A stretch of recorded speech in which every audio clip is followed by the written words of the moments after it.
There you go, 5. Number 3, yeah.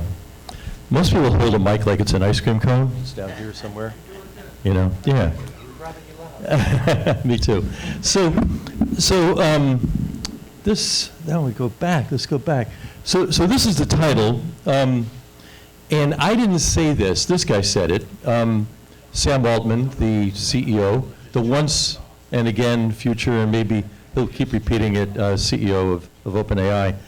And Sam, there are certain people who, no matter how good they look, and he's a good-looking dude, you can't take a picture of them without them looking a little bit scary or scared or something else, because they're always expressing. So there's a warning to the audience not to be shocked by the slides that are coming up. This is from his keynote at OpenAI's first and only, so far, developers conference last fall. And I sat in a plane yesterday watching this entire thing, trying to find where in the damn thing he said this. It was at the very end after 2 hours. So, but I got it, and I took some screen grabs, and so he actually said this. There he is. Like, we believe that AI will be about individual empowerment and agency at a scale we've never seen before, and it can't stop there. And it will elevate humanity to a scale we've never seen before either. Now, the important thing about this is that this is a mainframe company talking in 1974. I was not only alive then, I was 4 years out of college. 5, I just did the math. 5 years out of college with 2 small kids at home and trying to get a job in tech that wouldn't exist for another 10 or 15 years. So I remember what this is like. And the big guys then, with a single exception of IBM, were not going to invent the personal computer. The personal computer was an oxymoron in 1974. It was like personal, hydroelectric plant or power dam or rocket ship or something else. So, but eventually we got it, and we could do a lot more with it. So he can't do what he's saying, and OpenAI can't do it, and nor can any of its giant wannabes. So we have to do it. I just took this picture. That's what this was about. Okay. I didn't use Reese's because I hadn't got it yet. Anyway, we're the guys. We're the ones that have to do it, the people in this room. And the it is stuff. It's our stuff. Now, some of you may remember, if you're old enough, the fabulous comedian, possibly the best who ever lived, I think, named George Carlin. And George Carlin has this great routine back in the 80s, called A Place for My Stuff. And he said, ever notice everybody else's stuff is shit and all your shit is stuff, right? So, and the thing is, what we have in our lives, the digital stuff that isn't shit in our lives far exceeds what it was when it was only analog stuff, right? I mean, we have a massive amount of things that we actually care about and have really crappy records of. And our health, in the US especially, it's impossible. Finances, subscriptions are utterly out of control right now, completely out of control. And every little newsletter wants $60 a year, right? And you feel bad because they're your friends and they used to blog, but now they're charging for it. And so can I give you $5? No, I want $60 because they're on Substack. All of our correspondence,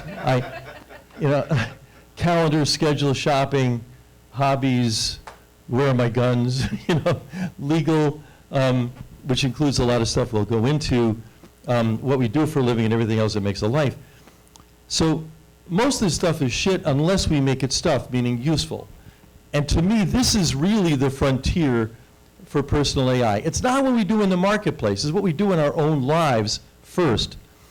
So why us and not big or any business? Well, the reason is this. This is what companies are actually like. And this is from, we know this, right?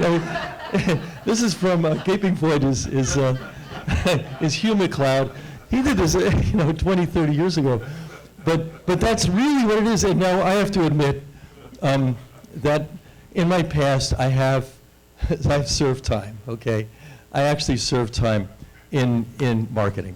And generally in the tech world, you don't like to admit to this, and I know how they work because I had to work that way too. And generally in marketing, you think you're working for the sociopaths, but actually you're one of these people or these people, right? And you actually have no power until all of a sudden you have a chief marketing officer. That's a recent creation. None of them last more than 9 months. The damage they do lasts for 18 months or 2 years. It goes on. But they never stop talking this way. I mean, this is how marketing thinks about customers, and it's important. Here they are. They're somewhere in here. And they use this language. We have to target and acquire and manage and control and lock in.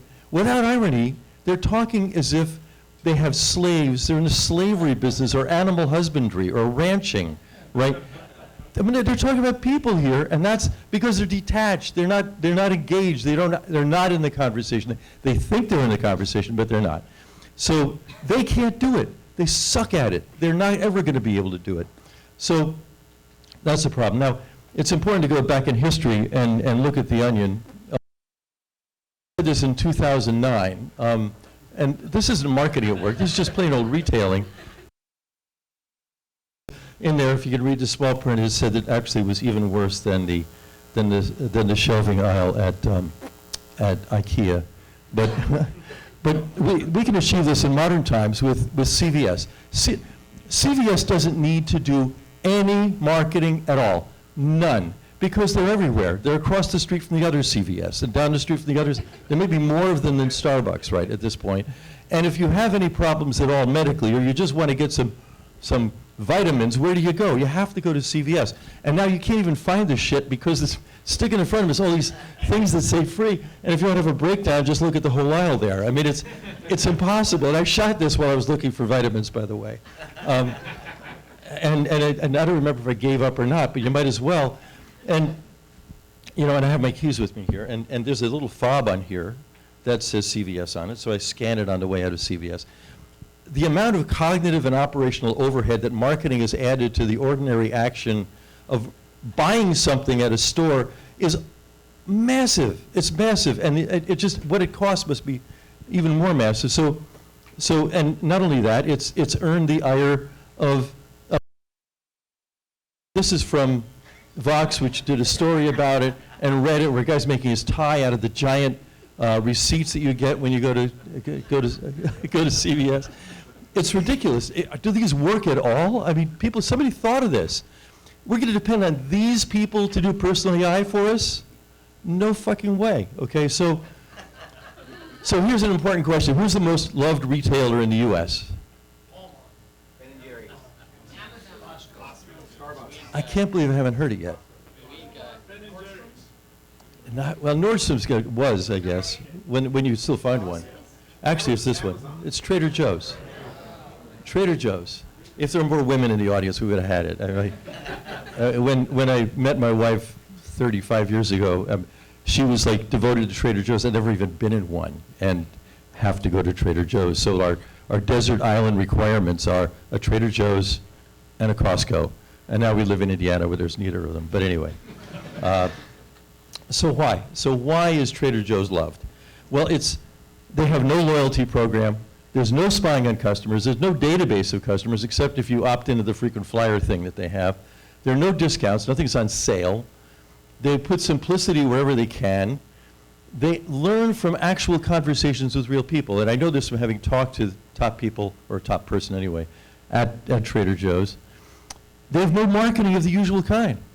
They don't even have marketing. They don't advertise. Now they do have a float in the Rose Parade, okay, right here in town, But beside that, there's just no marketing whatsoever. They don't use the term consumer. They don't use the term user. They just say customer. That's it, And they simplify things. There's no cognitive overhead to going there, so you can't help but love them and it's a relative thing. They're not that great. Just everybody else sucks, right? So here's our punch list, okay? If you're ever building a house, and we're doing that right now, that's a house that we're building, and in Indiana, where, by the way, you could build one for about a tenth of what it cost here. Anyway, as soon as you put up the walls or something, you say, wait a minute, they ran Cat 5 in the wall? That's not right. We have to pull that out, and we have to do it over again. So you have this punch list of things that need to be done. So that's our punch list. And I want to zoom in on just one, which is legal. And here's how legal looks to us right now, because we're engaging all the time with websites and with other digital entities and that are going to give us a service of one kind or another, and we have these. We have you're being asked to, that is, you get the thing on the front of every website, you click on it, and they default, you have to accept terms and stuff like that. So, and here's another one, and here's another one, OneTrust, and there are these companies don't actually do this. They job it out to OneTrust or TrustArc or one of these other companies because the GDPR came along, and all of the marketers and all of the lawyers said, wait, you don't want to obey the GDPR, which wants you to not track people. What you want to do is obey the letter of that law and completely screw the spirit. So here's how you do it. You put an annoyance on the front of the website, and you force people to agree to exactly what the law was meant to prevent. And there you go. And so that's now like $1 trillion business. And this is an interesting one. You can barely read it there, but this is for WIUX. WIUX is a light bulb-sized station at Indiana University run by students. They don't track anybody at all, but some lawyers made them put this on the front of their website, on the front of their app, I think it was in this case, 'cause it looks like it was on a phone. So I shot that, and they have advertising in there. They say advertising cookies, and it's automatically checked like you want the advertising cookies, but they have no advertising. They don't even know how to do that. They just play records. So it's out of control. Then, of course, if you have a TV, which is a flat screen, a nice flat screen is cheaper because they spy on you with it. So you go to Fox Sports, which I did because I like sports for something or other, and by using this app, you agree to our terms of use, which are in some place you're never going to go. And then you have to agree to that. You have no choice. And then because it's Apple, I have an Apple thing here, you have this thing which says, and Apple is like the privacy company. We're all about privacy. Great. So ask app not to track. Ask. Nice. Ask the people who are trying to screw you all the time not to track you. They're going to do that? I don't think so. So there you go. You're still screwed. So we're working on this. We being a group of people who were approached back in the middle teens by the IEEE. The IEEE, which is largely it's not like the IETF or even the W3C. It's a big, old, august, extraordinarily difficult and complex company, enterprise. But they make serious standards, and they wanted to say, we want to be more social about it. We want to do all the right things. We don't want to just be for the giant companies. We want to be for you and me. And so they approached me and a group of us to come up with machine-readable personal privacy terms. These are ones that how a person, which is not a user or a consumer or a data subject is the GDPR's language. You are not a human being. You are a data subject. That's in law in Europe. That takes a lead in a consent ceremony online. All that stuff you saw before. And by the way, when you click yes or accept to any of those terms, you're in a contract. You made a contract with those people. You made a contract with something that's behind those people. You have no record of it. You can't audit it. You can't do shit. Okay? And this is completely instituted, right? So I'm getting the 5-minute note. I'm gonna beat the mark. So that's called a ceremony. And that's a ceremony in which your agent, which is your browser, signs this thing when you click on it. So we're reversing that, and so we're doing it this way. The person is now the first party. They're not the second party. They're always the first party. You should be the first party. A contract law is really interesting because a contract is a law any two parties make for themselves. It only goes into a legal morass if somebody's violated, and then contract law applies to that. It applies to resolving disputes. But before that, it's just an agreement you have with another party. So you're one, and then the site or whatever, we just call it an entity, is the second party. And you're the one who has terms, and the terms may say, don't track me out of here. Or go ahead and show me ads, but make sure they're not based on tracking me. That's one we already have at Customer Commons, which we'll talk about in a second. And the movement is in this direction. And that's the simple view of it. The more complex one is this one, which is in the standard draft at the moment, and I copied it out of there. To put it simply, this is an agent. That could be a browser, it could be anything, but it's probably going to be a browser in both cases. You choose from a roster of possible terms, just like Creative Commons does for licenses. This is totally on the Creative Commons model. The other side says, yeah, I can agree to that one. Great. And both of them have identical digital copies that are signed and stored separately, but they're identical, and you can get at them. And you can approach this any technical way you want. You can do it with a blockchain. You can do it with whatever. We're not specifying any technology. We're just saying, here's the schema. This is how it works. It ain't complicated, and it shouldn't be complicated. And the place where these will live is Customer Commons. And Customer Commons is a 501c3 US-based, actually California-based nonprofit. And the standard will say this roster has to be kept in a place that does not take corporate money, which in our bylaws at Customer Commons say we can't do. And they just live there in a passive way, and others can point to them. So that's basically it for that, but I wanted you to know about it because we're really close to finishing it, and Risa's involved now, and but it's a small coterie of people. We have good hope that something will happen there. So again, here's our punch list, and to sum up, the regulators aren't going to do it, and the big companies aren't going to do it, and we have to do it with personal AI. And if you want to talk to me, not just in person, that's how to get in touch with me. Very easy, first name dot last name or at lastname.com. Thanks a lot. Yeah.